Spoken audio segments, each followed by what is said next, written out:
enfin, ça fait plaisir de revenir sur la chaîne. Je dois... Oula, mes notes, où mes notes. Je dois avouer que les petites reviews, ça m'avait manqué. Et du coup, quoi de mieux que de revenir avec ma petite araignée préférée. C'est donc parti pour une review des derniers épisodes de So I'm a Spider So What. ろくな思い出じゃないけどさあ気を取り直して進化進化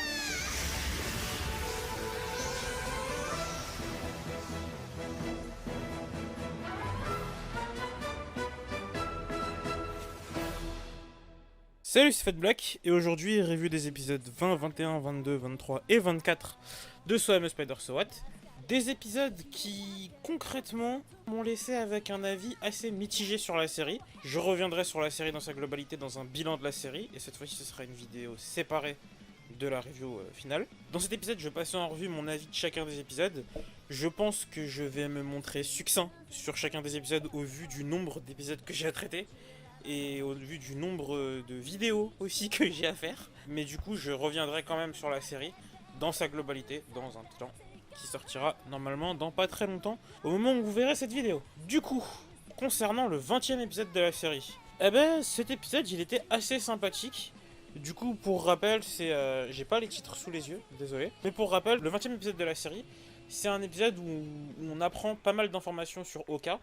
On découvre du coup la nature de son pouvoir qui est de pouvoir avoir accès au destin de chacun de ses élèves dans cette nouvelle réalité. Et ça permettait enfin de répondre à pas mal de questions et de plus se trimballer en fait avec cette réponse qui était ah, je peux pas vous en parler, ah machin, ou ceci, cela. En fait si, on va toujours avoir logiquement cette réponse là, mais au moins en fait ça permettait de comprendre pourquoi elle pouvait pas donner ces infos.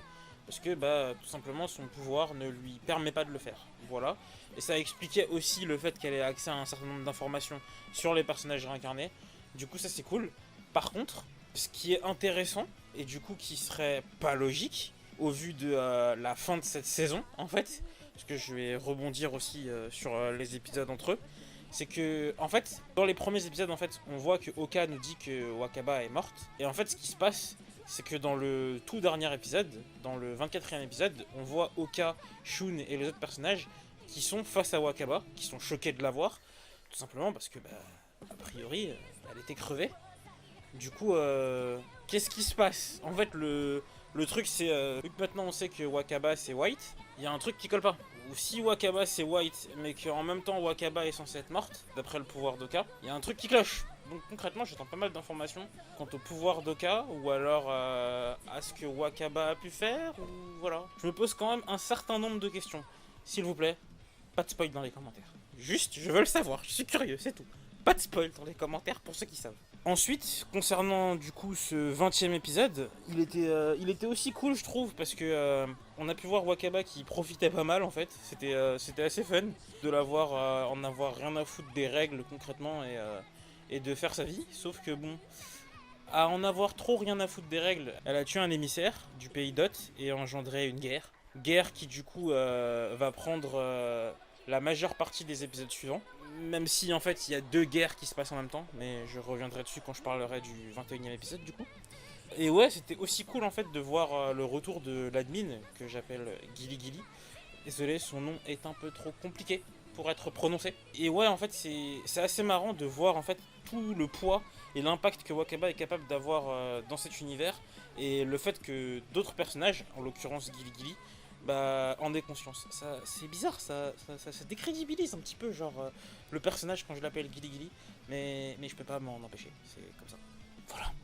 Mais du coup, on va passer à l'épisode suivant, l'épisode 21, qui du coup prend ses origines à la fin du 20e épisode, qui concrètement nous permet de voir, grâce à une mise en scène qui était peut-être pas assez claire pour certains, une transition entre la guerre qui a commencé pour Wakaba 15 ans dans le passé, vers une guerre qui elle a lieu 15 ans dans le futur, et qui a opposé du coup Shun et les elfes à Hugo, et plus concrètement, et on le verra plus tard, à Ariel, Wakaba et d'autres personnages. Et du coup concrètement cet épisode 21, qui sert surtout à mettre en place cette guerre, épisode dans lequel Wakaba il me semble n'apparaît pas, ou alors peut-être qu'elle apparaît sous les traits de White, mais j'ai un doute, ou en tout cas c'est un épisode où sa forme araignée en tout cas n'est pas présente. Et c'était un épisode que personnellement j'ai trouvé à chier, c'est un avis personnel. Chacun est libre de penser ce qu'il souhaite de cet épisode, je respecte les avis de chacun. Mais pour moi, cet épisode était vraiment mauvais. En fait, ce qu'il y avait de vraiment mauvais dans cet épisode, selon moi, c'était énormément la forme, je vais pas le nier.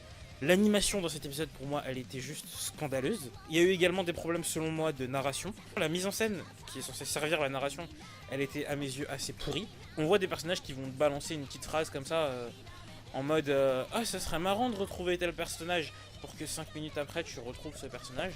En mode c'est quelque chose d'improbable et ah bah tiens, ça arrive. Non, faut pas faire ça. Faut pas faire ça, c'est non. Et même genre en termes de chara design, mais quand on voit juste la dégaine qu'ils ont foutu à des elfes morts, non, c'est pas bien, non.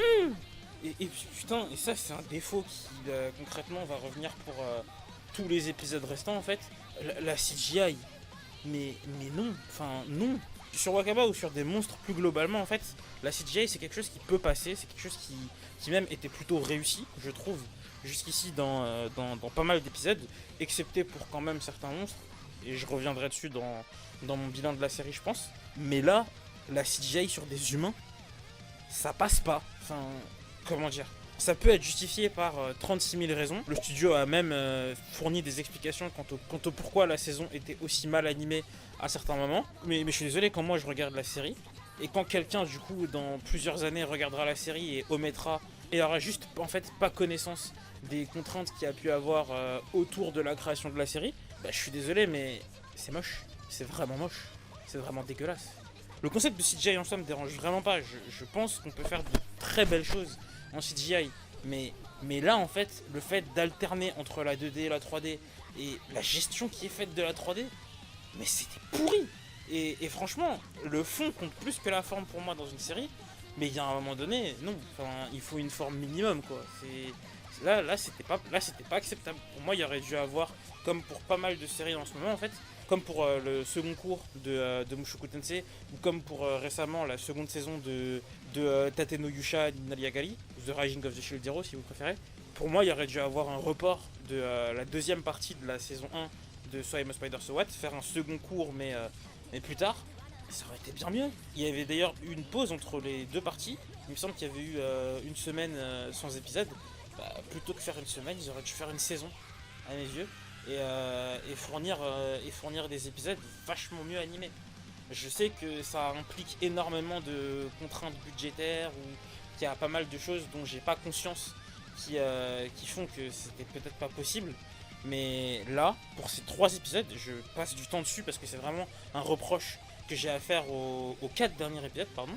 Bah, l'animation, la forme, la narration même aussi, pour moi, elle était pas bonne. Et l'épisode 21, c'est celui qui représente le plus ça. C'est un épisode qui vraiment était moche, autant dans la forme que presque dans le fond en fait. En fait non, c'est pas tellement le fond qui était problématique, mais c'était comment l'histoire était racontée dans cet épisode. Personnellement, ça m'a vraiment déplu.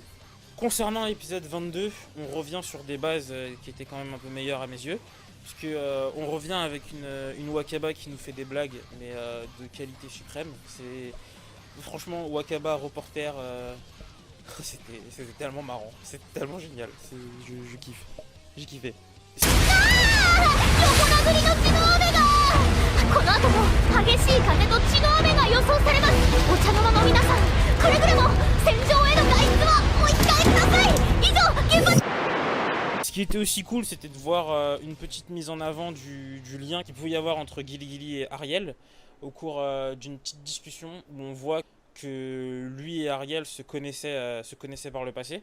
Ce qui était également intéressant en fait, c'était de constater la fusion qui a eu lieu du coup entre Wakaba et Ariel, et de voir en fait que Ariel, la reine des démons que du coup qu'on voit dans la partie des personnages réincarnés ou des humains, donc 15 ans dans le futur, Ariel est du coup une fusion entre la Ariel qu'on a vue dans les précédents épisodes qui se battait contre Wakaba et qui voulait juste la tuer, et du coup de Kor, une des consciences parallèles de Wakaba. Du coup, Ariel est un personnage qui est assez intéressant en fait. Parce que concrètement, elle est la fusion de 2 personnages. Et sa mentalité, ses objectifs, ce qu'elle va faire dans l'avenir dans la série, c'est quelque chose qui peut être vraiment intéressant.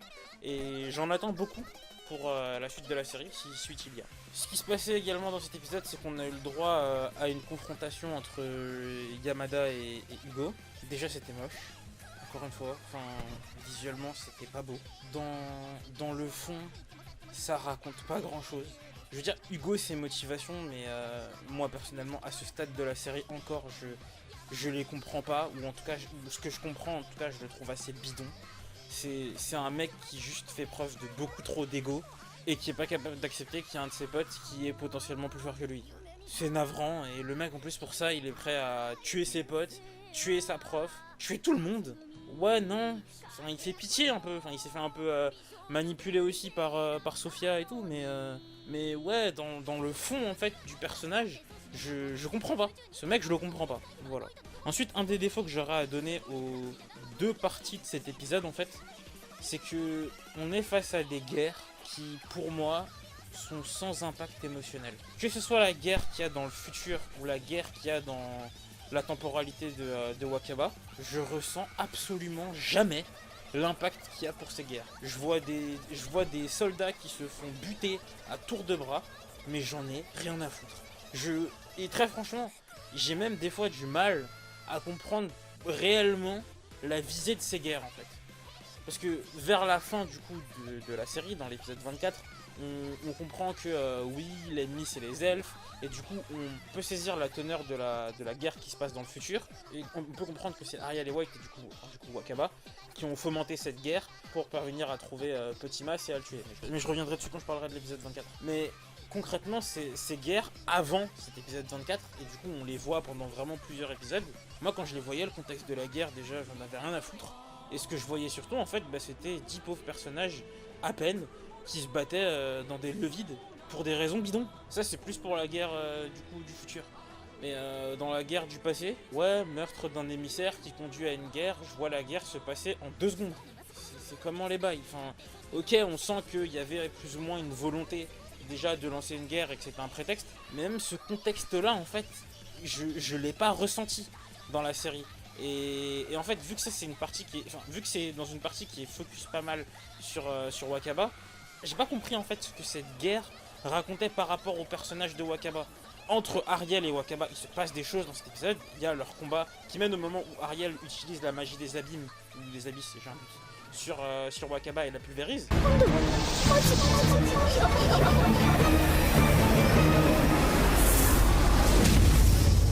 Mais ce que je veux dire, c'est que la guerre en elle-même, d'un point de vue scénaristique, je comprends pas ce qu'elle apporte.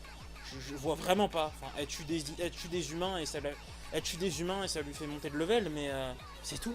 Enfin, ouais, non. En fait, la narration de la série me déçoit pas mal sur cette deuxième partie de saison. Le combat entre Ariel et Wakaba était pas vraiment très bien animé, mais c'était quand même mieux que la partie avec les humains. Même si pour moi c'était toujours pas suffisant dans cet épisode 22. Et du coup ouais, je pense que je vais m'arrêter là pour cet épisode 22. Du coup concernant l'épisode 23, c'était un épisode qui se focalisait davantage sur les personnages réincarnés, encore une fois il me semble. Encore une fois visuellement c'était moche, je suis désolé vraiment. On constate d'autant plus que Hugo n'est pas au niveau des personnages de la série, ce qui est d'autant plus flagrant quand on voit en fait que Yamada n'est pas au niveau de Sophia, mais vraiment pas du tout, au point même que tous les personnages alliés à Shun, presque, sauf Faye, combattent Sophia ensemble et sont pas au niveau face à Sophia, qui concrètement se retient pendant ce combat de pas effectuer des attaques létales. Du coup ça amplifie encore plus le fait que ces personnages ne sont pas au niveau. Et du coup pour Hugo ça montre vraiment que le mec n'a même pas sa place sur le terrain en fait. Parce qu'il se faisait défoncer par des mecs qui sont pas au niveau. Et ce qui est le plus drôle c'est de constater que Sophia concrètement est aux ordres de Wakaba, qui elle-même est aux ordres plus ou moins de Ariel, même si c'est une relation plus ou moins égale. Du coup ça fait que bon, le groupe de Yamada, comme je le disais quand ils sont rentrés dans la grotte d'Elroé, ils sont pas au niveau. Et franchement quand j'ai regardé ces épisodes je me suis dit mais les mecs, qu'est-ce que vous foutez là? En fait vraiment le contexte de cette guerre je ne le comprends pas. Dans le sens où en fait on suit juste des personnages qui sont pas au niveau. Tout le groupe de Yamada, ils sont pas au niveau. Dans le camp et du coup dans le camp des elfes et de Potimas, personne n'est au niveau, à part lui. Il y a que Potimas qui est au niveau. Mais du coup c'est un 1 contre je sais pas combien. Après il y a la volonté visiblement d'Ariel et Wakaba de pas tuer des personnages réincarnés parce que c'est des personnages qui pourront leur servir plus tard. Pour une raison que j'ignore actuellement. Même si visiblement il y a des chances que Hugo lui meure dans cette guerre, puisque Oka en commençant cette guerre avait eu un petit message apparaissant disant que Hugo ou Natsume allaient mourir pendant cette guerre. Mais voilà quoi, enfin... Vraiment cette guerre, j'ai du mal. J'ai vraiment beaucoup de mal. Ce qui était quand même assez intéressant dans cet épisode, je dirais, c'était la mise en avant de Sophia, qui très sincèrement est pour moi un personnage qui peut être vraiment intéressant, si mieux développé par la série, parce que là, au niveau de la forme déjà, ça lui rendait vraiment pas honneur. Mais en termes de fond dans l'histoire, j'avoue que le personnage est assez cool, parce que on sent qu'elle a traversé pas mal d'épreuves à cause des Otiens, qui concrètement sont le clan du pays de Shun, si je me trompe pas, qui en fait sont ceux qui ont lancé la première guerre que Wakaba a vécue 15 ans dans le passé. Mais globalement, même dans l'épisode 23, on sent que c'est un personnage qui a une histoire assez intéressante. C'était aussi un épisode du coup, qui permettait de faire des retrouvailles entre Kyoya, Yamada et Kanata. Retrouvailles somme toute Osef. Enfin, j'ai pas vu quelque chose de réellement fou entre ces trois personnages lorsqu'ils se sont retrouvés. Les dialogues étaient normaux quoi, enfin, c'était des réincarnés qui rencontraient un autre réincarné et c'est en mode ah on était potes, ah mais t'es méchant, ah mais en fait non c'est pas moi le méchant, d'accord, oui. Il y a peut-être un peu de mauvaise foi de ma part, je vais pas dire le contraire, mais vraiment c'est une fin de saison avec laquelle j'ai vraiment eu du mal. Mais malgré le mal que j'ai pu avoir avec cette fin de saison, le 24e épisode, lui, je l'ai davantage apprécié. Il y a un point que j'ai pas aimé, mais j'ai davantage apprécié ce dernier épisode qui du coup a pris 2 semaines de production au lieu d'une, ce qui n'a pas fait de mal à l'épisode, on va pas se le cacher, qui concrètement était mieux animé que les autres. La CGI était toujours dégueulasse à mes yeux, je suis désolé, mais elle était plus fluide que dans les épisodes précédents. Ce que je veux dire c'est qu'il y avait moins cet effet robot, c'était moins saccadé. Mais le passage 2D 3D encore une fois non ça marche pas. Et enfin le passage 2D 3D avec Wakaba ça peut passer, mais le passage 2D 3D avec des humains non, enfin faut oublier. Tout simplement en fait tu mets pas de la 3D sur des personnages que t'as fait en 2D à la base. Enfin non, c'est une mauvaise idée. À part peut-être sur des plans vraiment courts quand tu maîtrises bien la chose et tout, je dis pas, mais c'est pas maîtrisé là, du coup non, enfin, faut pas faire ça. Même pour gagner du temps. Mais du coup, ce qui était bien dans cet épisode, c'était que c'était concrètement le moment où on avait la confirmation de Wakaba égale White. C'était un peu devenu évident au moment en fait où on comprend qu'est-ce qu'est Ariel. Le fait que Ariel soit la fusion d'une conscience parallèle de Wakaba et d'elle-même telle qu'elle était avant, bah ça laisse plus trop de suspense quant au fait que Wakaba soit White en fait. C'était franchement devenu presque une évidence. Mais du coup, ce que ça implique, et j'en ai discuté sur Discord avec quelqu'un qui tient vraiment à mettre en avant ce point.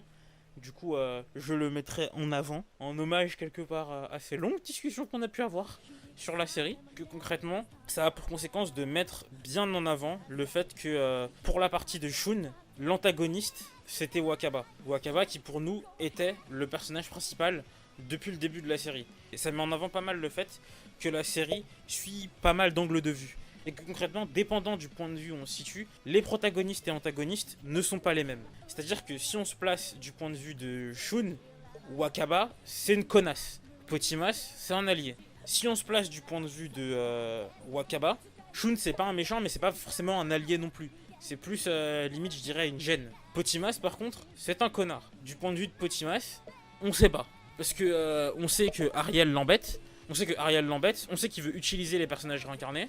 On sait clairement que bon, lui, c'est un méchant. D'ailleurs, dans le dernier épisode, on voit une demi-elfe qui se sacrifie. Elle s'appelle Anna. Elle était là depuis le milieu de la série. Le personnage se sacrifie pour sauver Shun, mais très franchement, son sacrifice, j'en avais rien à faire en le voyant. Le personnage n'était pas développé.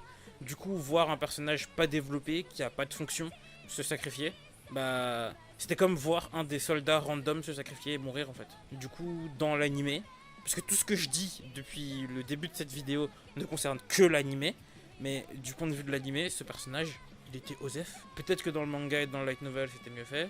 On m'a dit que c'était mieux fait dans le light novel. Mais dans l'animé, en tout cas, pour moi, c'était pas bien fait. Voilà. Mais pour en revenir à ce que je disais précédemment, au niveau des différents points de vue qu'il peut y avoir dans la série, le fait d'avoir la révélation que Wakaba est White, ça permettait de remettre en perspective les différents niveaux auxquels se situent les personnages par rapport aux autres. Ce qui était pas mal. c'est vrai. Cet épisode et même les précédents nous permettaient du coup de mettre clairement en avant le fait que le grand méchant c'est Potimas. Et en fait, bah, j'arrive pas vraiment à voir ce que ça implique actuellement, que ce soit lui le grand méchant de la série. Parce que concrètement, on a certes pu voir le personnage depuis le milieu de la série, on sait toujours rien de lui. Par contre, ce que j'ai apprécié, c'est que concrètement, on a pu avoir une réponse à cette question de comment ça se fait qu'il était en vie alors qu'il s'était fait normalement tuer par Sophia. Bah, c'est tout simplement parce qu'il a un nombre incommensurable de corps qui peuvent lui permettre de revenir à la vie. Et du coup, on n'a plus juste cette phrase de il y a bien des façons de mourir, enfin, il y a bien des façons de revenir à la vie, ou je sais plus quoi. Non, il y a bien des façons de revenir, ou je sais plus ce qu'il avait dit, mais il évoquait le fait que le fait de mourir ou de revenir à la vie, c'était quelque chose de superficiel entre guillemets pour lui. 死を回避する方法など数多くある。あの程度で私は死なん。 Mais du coup, on n'a plus ça. Là, on a une réponse claire, nette et définitive. Et pareil, bah, on a pu voir un petit combat entre lui et Wakaba d'abord, qui était vachement sympathique. Et ensuite constater que le mec, face à Ariel, il baisse un peu la tête. いつかあんたの本体も同じ目に合わせてやるよ。できるものならやってみるがいい。コムス。さて、そこなくんもちゃん、ドキッ。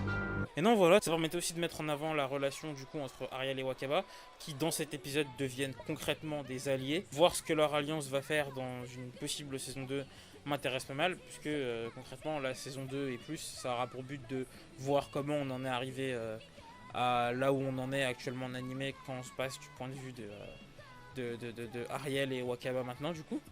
Mais ouais, on va avoir aussi du coup je pense plus de développement autour de Merazofis et Sophia, qui était assez sympathique. Merazofis qui n'a pas eu beaucoup de temps d'écran, mais qui concrètement était assez sympathique dans tous les moments où on a pu le voir. On voit que sa volonté de protéger Sophia est sincère, qu'il cherche réellement à tout mettre en œuvre pour pouvoir y parvenir, et que le fait d'être devenu un vampire, ce qui va lui causer pas mal de problèmes dans l'univers de So I Am a Spider So What, sont vraiment pour lui une bénédiction qui vont lui permettre de protéger plus facilement celle à qui il tient et celle qu'il a promis de protéger avant que ses parents ne meurent. Mais du coup, là cette fois-ci c'est un point négatif, je n'ai pas apprécié la conclusion des personnages réincarnés ou des humains. お久しぶりです、先生。若葉さん。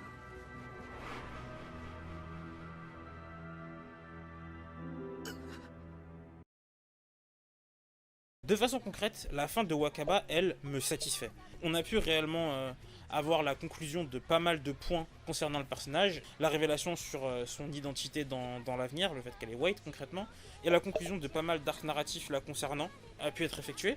Mais, et en fait on a même du coup pu, au cours de cet épisode, voir la naissance des vestiges du cauchemar, qui du coup sont une réponse à l'apparition des vestiges du cauchemar dans l'épisode 16 ou 17, je me souviens plus, quand les humains accompagnés de Basgas, qui reste l'un des meilleurs humains de cette série, entraient dans la grotte d'Elroé. Et du coup, oui, concernant Wakaba, il y a réellement une conclusion à mes yeux.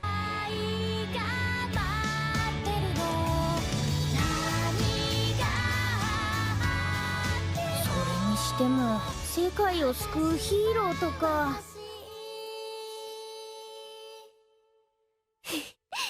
ないわ。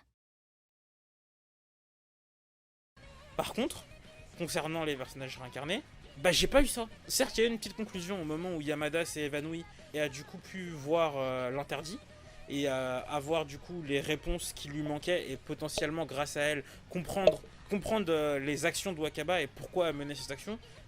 Il lui pardonnera probablement pas d'avoir tué son frère, mais bon, voilà. Mais ce que je veux dire, c'est que les personnages étaient quand même dans un contexte de guerre et il n'y a pas eu de réelle conclusion quant à cette guerre en fait. Du coup, j'ai vraiment du mal avec cette partie-là de l'épisode. Parce qu'on voit tous les personnages qui sont dans une position offensive. Certains ont la volonté de repartir au combat. À part Faye, qui dans l'épisode 23 ou 24, par contre, j'avoue que je ne m'en souviens pas, a la brillante idée de dire on n'est pas au niveau. Du coup, arrêtez de vous battre. Et elle l'avait compris dès le début, et putain, en vrai, merci Faye. Ça, par exemple, pour moi, c'est un point positif. Avoir conscience qu'on n'est pas au niveau, bah c'est bien. Parce que Yamada, lui, il en avait pas conscience, et j'ai l'impression que c'était pas le seul. Mais Faye, au moins, elle avait conscience que non, on est sur un combat où on va perdre, les gars. Arrêtez. Merci Faye. Franchement, du côté des humains, même si elle, c'est un monstre, pour moi, c'est elle le meilleur personnage du groupe en fait. Elle me fait chier en termes de caractère à pas mal de moments, mais elle est loyale, raisonnée, et c'est probablement le personnage le plus puissant de ce groupe. Et voir le personnage le plus puissant du groupe admettre son impuissance face à des adversaires, bah moi personnellement j'ai tendance à trouver ça bien. Voilà. Mais du coup, oui, le fait du coup que, à part elle, tous les autres personnages soient dans des positions en mode on va se battre et que la saison s'arrête là pour eux, non. Pour moi, il y a un souci. Et c'est une mauvaise fin pour moi du point de vue des personnages réincarnés. Il n'y a pas de réelle conclusion à l'arc qui est mis en place pour eux. Et je vais revenir sur ce point parce que du coup, j'en ai parlé aussi sur mon Discord que je vous invite à rejoindre encore une fois. Apparemment, cette fin de l'anime correspond à quelque chose qui a été mis en place de la même façon dans le light novel. En fait, concrètement, pour moi, c'était une mauvaise fin dans l'anime. Et je sais pas comment ça a été mis en place dans le light novel, mais potentiellement, en lisant le light novel, je pourrais me dire que c'est aussi une mauvaise fin dedans. Peut-être que dans le light novel, c'était comme ça que c'était bien. Je sais pas, je l'ai pas lu. Mais dans l'anime, en tout cas, ça rend quelque chose de pas bon. Voilà. Mais du coup, si vous n'êtes pas d'accord, je vous invite largement à laisser vos avis en commentaire sur ces 4 derniers épisodes. Et je vous dis quand même, likez si vous aimez, dislikez si vous aimez pas, abonnez-vous si vous voulez et partagez si vous le sentez. Mais surtout, commentez vos avis dans les commentaires. Comme vous pouvez vous en douter, après ce petit laïus habituel de fin de vidéo, c'est la fin de la vidéo. Et du coup, je vous dis salut les gens, et à très très bientôt, je pense, pour le bilan de la série que je vais sortir très prochainement sur la chaîne, je pense. Salut!